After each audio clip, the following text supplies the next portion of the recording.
Okay, Bingo. I think you gotta go back home, right? I'm very impressed by your acrobatic skills, but we gotta send you back, bro. What the heck is Bluey? I don't know, but I'm here to figure it out. And I am calling on the one man who I trust to explain this show to me. TheOdd1sOut. This is James's most viewed video for the last like 3 years. I think this is actually how I found out Bluey even existed, because as I was watching TheOdd1sOut over the last couple years, I noticed that this was his like most viewed video, and now it's like, I feel like I should know what this show is. This is like the biggest cartoon, right? And so am I truly an animation connoisseur if I don't know what Bluey is? Oh, I've heard it's Australian, I know that much. Well, let's figure it out, okay? We're gonna do a Bluey investigation, a Bluey deep dive today. We're gonna figure out what it is. We're gonna watch James's video. We're gonna do our own research, and let's get it. Okay, let's go. A peaceful Uncle house. James, can we play Space Explorer? No! Shut up for a second. I'm watching this unnaturally charming preschool show. Huh. Why are you watching a show for babies? Okay, kid. This show is extremely sophisticated and can be enjoyed by both children and adults. So why don't you shut your ignorant mouth and find someone who actually loves you to play your silly little space game? Yo, he Crikey, Bingo! he just crashed out. He just popped off. Wait, so it's a preschool show? Because like SpongeBob is a kid's show that, I mean, we don't talk about the new seasons, but the original few seasons, it was like a kid's show, but it was unbelievably brilliant. This is a preschool show? Crikey, Bingo! You can't say that to your sister! You have to say nice things! Treat others how you want to be treated, mate! Oh, I really needed to hear that today. This episode of The Odd Ones Out is called... Are you familiar with the Australian animated preschool show Bluey? If your TikTok algorithm is anything like mine, you'll have seen a bunch of clips of this blue cartoon dog all over your For You page, paired with Subway Surfer highlights. Wow, TikTok, clips of a foreign preschool show? I thought you were supposed to cater to my interests. Let's read some of the comments on these Bluey TikToks, shall we? No shame, I'm a senior in high school, but I watch Bluey religiously, and this episode had me all in my feels. I'd say I had a good childhood, but I binged Bluey because adult life is so stressful and I'm sad, and it reminds me of a simpler time. Bluey is for everyone. I'm literally 27, and it's such a comfort show. Bluey is absolutely destroying me as a teenager who wishes he had this child. Guys, life doesn't have to be so miserable. I'll tell you why your life is so miserable that you need to take solace in this show. It's because you use TikTok. That's the problem. That is the problem. But no. I'll be for real. Watching like lighthearted, easy to understand, easy to comprehend entertainment, like a kid's cartoon, can be very comforting. Me and Lola watched like 3 Winnie the Pooh movies a couple of weeks ago, and I cried. No cap. Pooh's Grand Adventure, I swear, I wish she was here. Wait a minute, let me get her on the phone. Hello. Robert IDK, fact or fiction? Did I cry hysterically when we watched Winnie the Pooh's Grand Adventure? Yeah, anything else to say about it? It's canon. You do cry every time Winnie the Pooh is brought up. Not just any time it's brought up. It is true. It is true. Everyone say Winnie the Pooh in the comments and Rob will be crying and I'll take a video of it. Okay, sounds good. Thank you so much. Bye, babe. Okay, bye. Absolutely destroying me as a teenager who wishes he had this childhood. In my teen years and watching full episodes of Bluey. Watching Bluey is such a fun time, dude. Oh. Huh. You know, to me, I'm just thinking out loud here, it seems like a lot of these comments weren't made by preschoolers. Oh. What's going on here? Now, if your brain is anything like mine, you'll be thinking, why is this show about Australian dogs so popular with adults who don't even have children? In fact, why does Bluey have over 5 billion views on TikTok? Whoa. It's searched more than 5 Paw billion Patrol, viewies Peppa on Pig, Bluey. and Cocomelon. And why is this episode number 8 in IMDb's highest rated episodes of all time? This phenomenon intrigued me, and I was also bullied by a large number of people on my own team to watch the show. So, one day I sat down, put on the first episode, and... I've just been Bluey-fied. I watched all 141 episodes. 141?! Hang on, James! 141? But there's only 129 on Disney+. Don't worry, my fellow obsessive Bluey fan. Oh, you don't know the Australian exclusives, innit? You don't know the Australian exclusives. You gotta go on Australian Netflix. The price is 5 spiders. You get the spider to come in and put in the secret code on your remote, and they hit the buttons on the remote, and then you watch the Bluey exclusive. Don't worry, my fellow obsessive Bluey fan. We're gonna talk about that later. I work in cartoons, and I've been to furry conventions. So Bluey has always been on my radar of shows I'm aware of. And just from the clips that I saw, I adored the art style, especially the backgrounds. So much so that my very own background team has studied and taken inspiration from Bluey's backgrounds. Aww. Here you can see my backgrounds taking on a more Bluey aesthetic. Aww. I mean, just look at the colors, especially their greens. Oh my God. Doesn't just looking at these backgrounds bring a smile to your face? Yeah. While I was watching the first season, I realized, oh, okay, I see why this show is so popular. Because it's genuinely a good show. We've already established that the show is great to look at, but the voice acting, the sound design, and the music are equally as amazing. So it's also great to listen to. While most, if not all, other preschool shows will hire adults who can sound like toddlers, what the heck is that? Bluey gets actual children to voice the actual child characters. No offense, but I don't think I would like that. I prefer the adult voice actors. Guys, I'm sorry to any kids out there. Certain child voice actors drive me nuts, bro. Or maybe the issue is just that if I'm watching a movie or playing a game where a kid is like whining, it's like, well, I shouldn't have played that game, I guess. But Dad! Actually, no, I think that British kids sound funny, and that's okay. But American kids, when American small children are whining and crying in a show, oh, I don't like it. I don't like it too much. But hey, if you are an American kid and you're watching this, you're fine. You're totally fine. You don't come to my house and scream in my ears, okay? So you're cool. You're totally cool. Especially if you watch Robert IDK. If you don't watch Robert IDK and you're an American kid, you're probably, I don't know. But if you are a kid and you watch Robert IDK, you are definitely cool. It's confirmed. They've done studies to confirm this. If you watch Robert IDK, you are cool. Somehow, every Australian toddler in Bluey can be so expressive and emotional. Wow. It's impressive that the show got such a talented cast of child actors who don't sound annoying to listen to. Or maybe it's just their Aussie accents that I like. I don't know.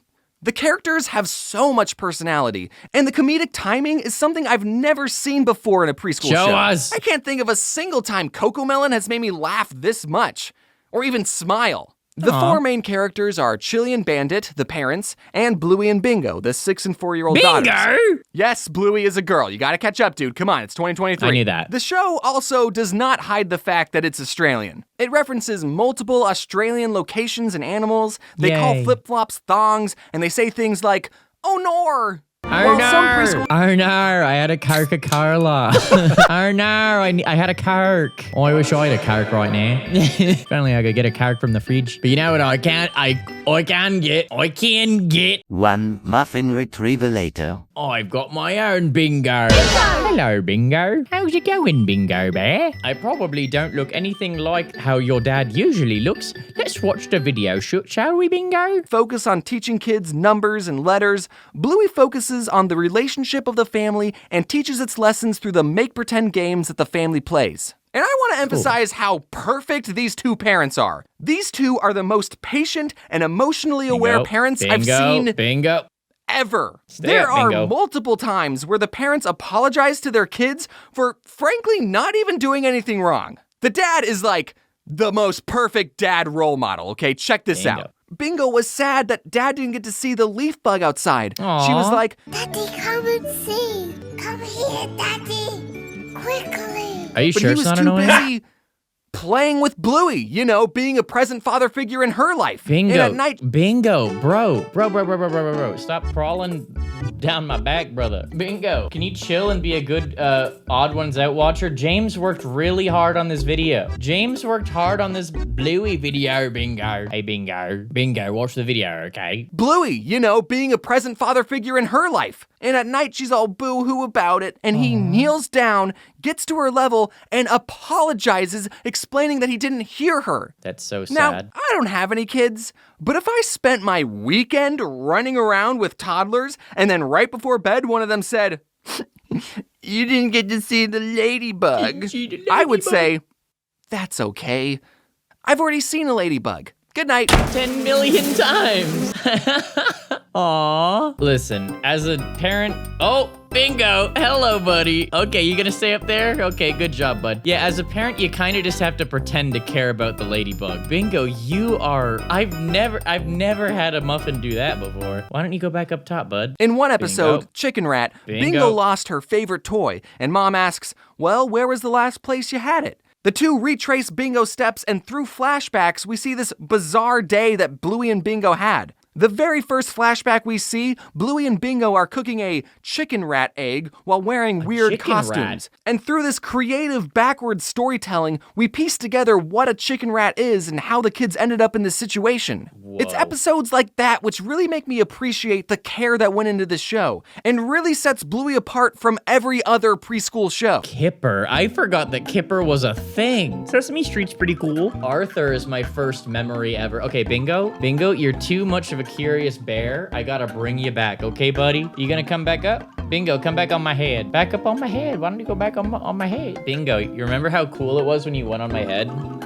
Yeah, that was pretty cool. Okay, Bingo, I think you gotta go back home, right? I'm very impressed by your acrobatic skills, but we gotta send you back, bro. Most preschool shows stick to a formula and talk down to the viewer, because typically their viewers are short. As a childless adult, I don't want to say, this show teaches you how to be a good parent, because I don't know how to be a good parent. But on paper, there are lessons in this show that are just as important for the parents to learn. So while watching season 1, I got a feel for the world and characters. I started to piece together, okay, this show is depicting perfect parents. It's well written and wholesome.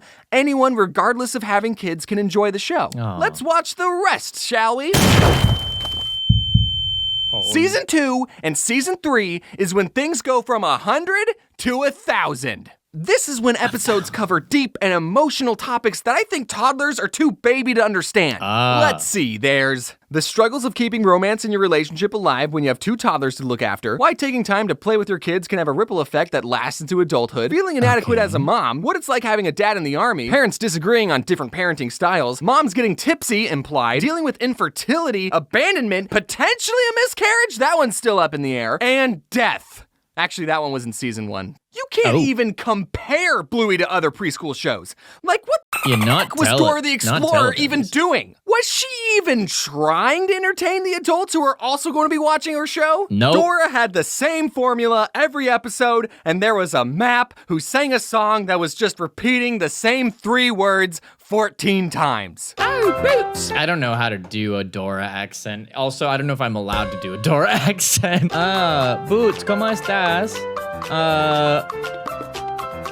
The map. Swiper, no swiping. Man, riveting stuff. I was so riveted when they said Swiper, no swiping for the 20 millionth time. Swiper, no swiping. Swiper, no swiping. Swiper, no swiping.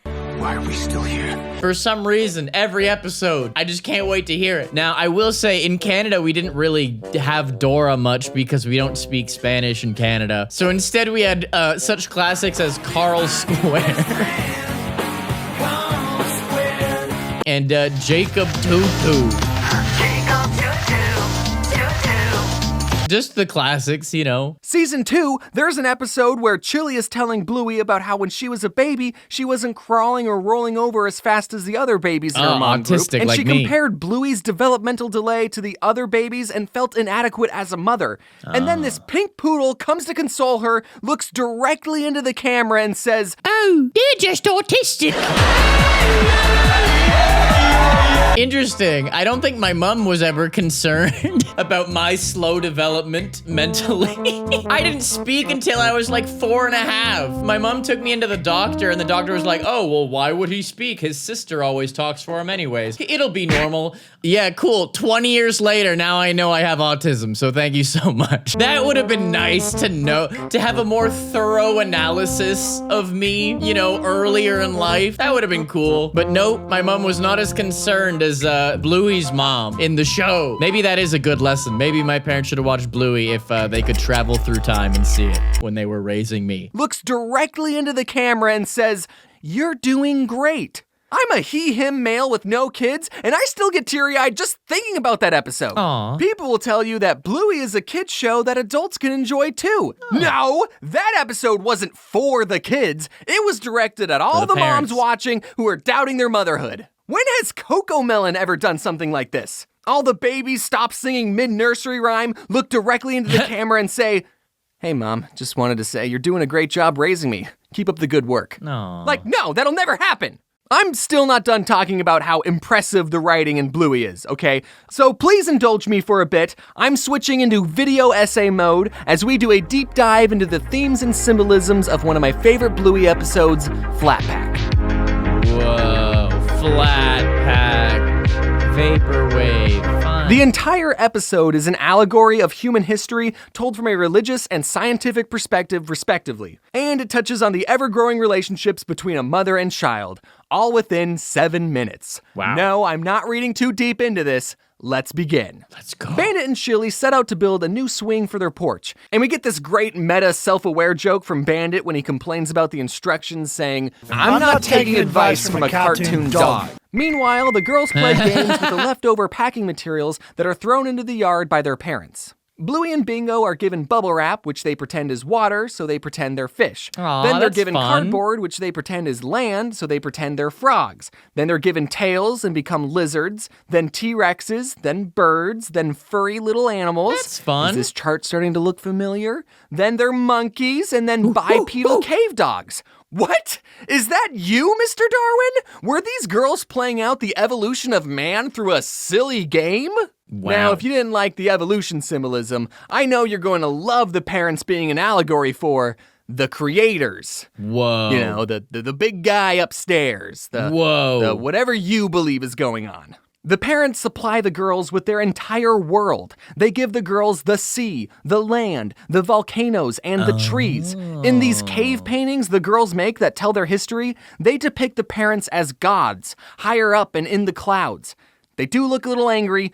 Perhaps they're still in the Old Testament. Wow, they're covering all the bases. Listen, if you believe this, we got you. If you believe that, we got you. If you believe nothing, just don't watch the episode, you know? All bases are covered. I would say it's probably a good thing if most parents don't tell kids, I am your God. But aside from that, pretty good. Also, boy am I sweaty in this blue costume. I think now would be a good time to mention, if you're watching this video, and you somehow stumbled on this video and haven't seen my other videos, oh, guess what?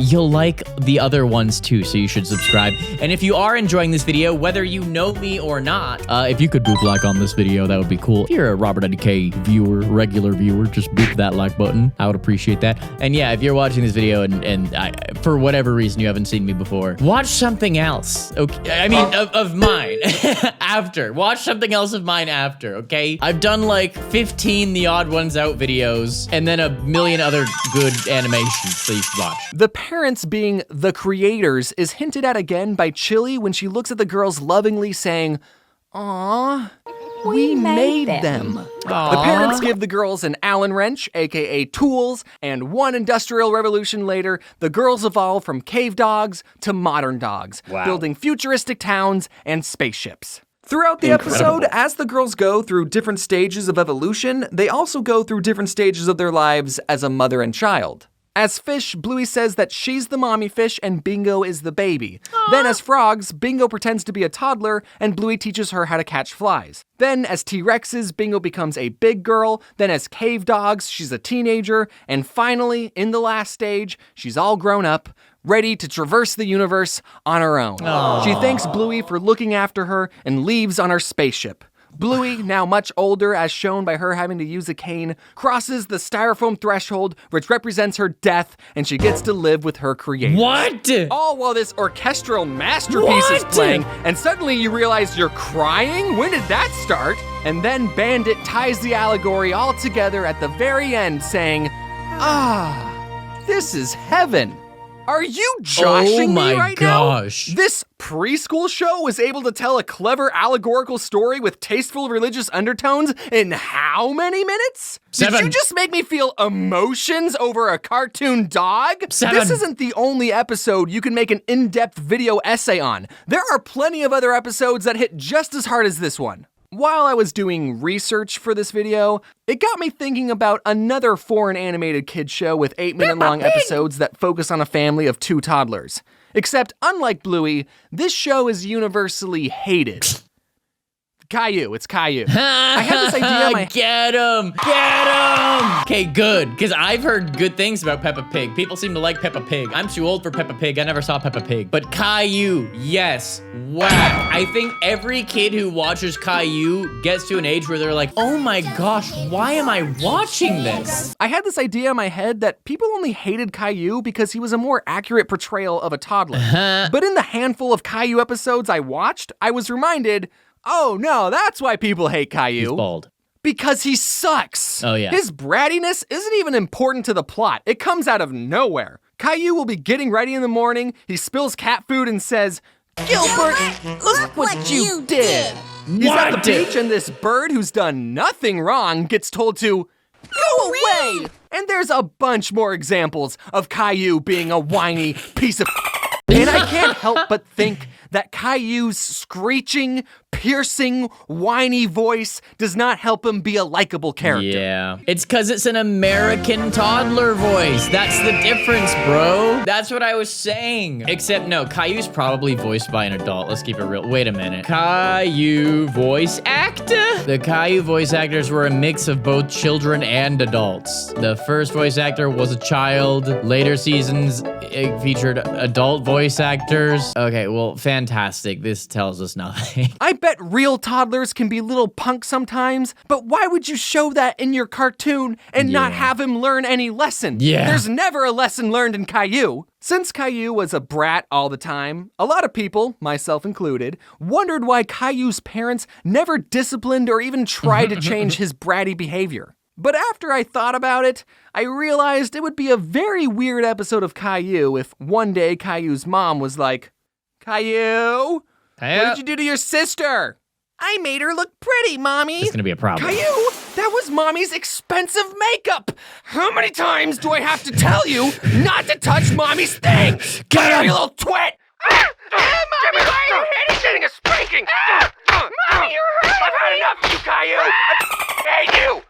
That kid got what was coming to him. All right. Well, now we've learned that The Odd Ones Out actually tackles heavier subjects than even Bluey. I would not have made that joke, but James did, and that's his right as an American. That kid got what was coming to him.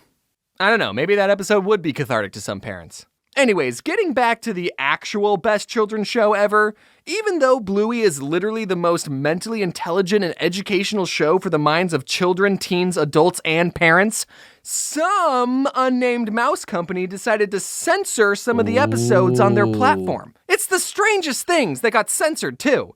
This horse pooping, Bandit getting hit in the groin, Bandit saying the word groin. This hitchhiker is no longer from Argentina. That one's kind of weird. What? This pretend cat saying it will pretend pee on the curtains. Bandit hinting at wanting to get snip snip down there. Adults, you know what I'm talking about. And the last 10 episodes of season 3, which are some of the deepest episodes in the series, aren't even on Disney+. Wow. But that could just be a licensing thing, I don't know. I kept waiting for the infertility episode. I heard so much about it. Wow. I finally got to the last episode on Disney+ and thought, oh, It's okay. gotta be this They're one. saving the deepest one for last. All right, let's do this. And the episode was about the family playing courtroom to determine if Bandit farted. Hold it! I hope this video convinced you to give Bluey a chance.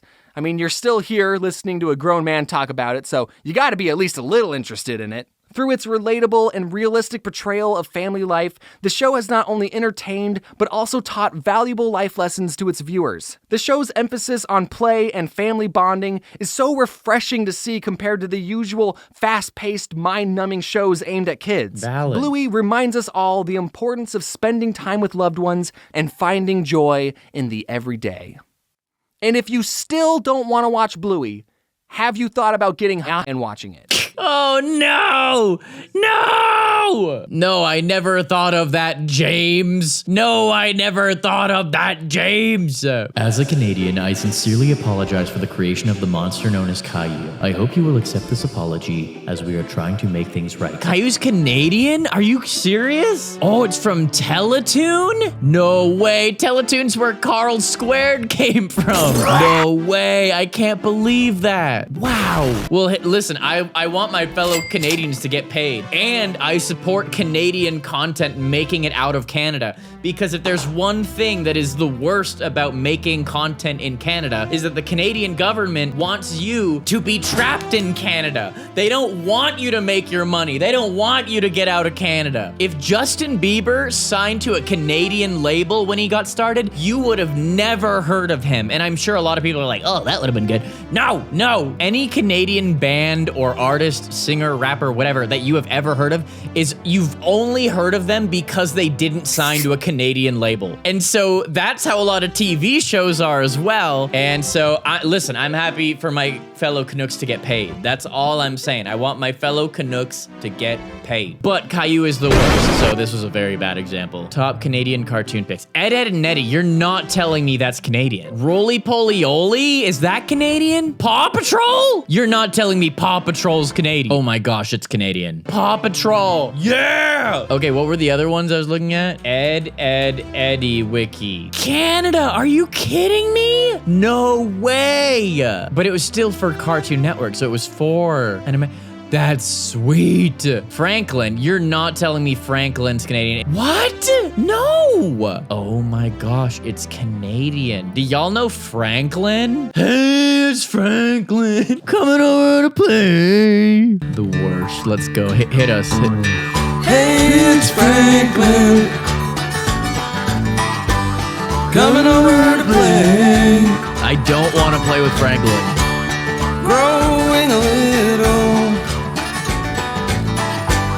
every day. No, okay, we gotta hit that Carl Square theme song. We gotta close it off with that Carl Square theme song. This is now the third or fourth animation video where we check out the Carl Square theme song. Let's go. One night I was in my room, serving all night Like I always do. found a way to be so much more. Let's go. I'm stuck with myself again. My clone is my new best friend. Hit it, hit the note. Carl Square. Hit the note with your beautiful voice. Carl Square. Carl Square. As a kid, when I saw that theme song, I was like, man, this song rocks. And then listening to it as an adult who has sung a few times in my life, oh my gosh, it sounds horrible. Carl Squared. Some Sonic Adventure sounding guitar.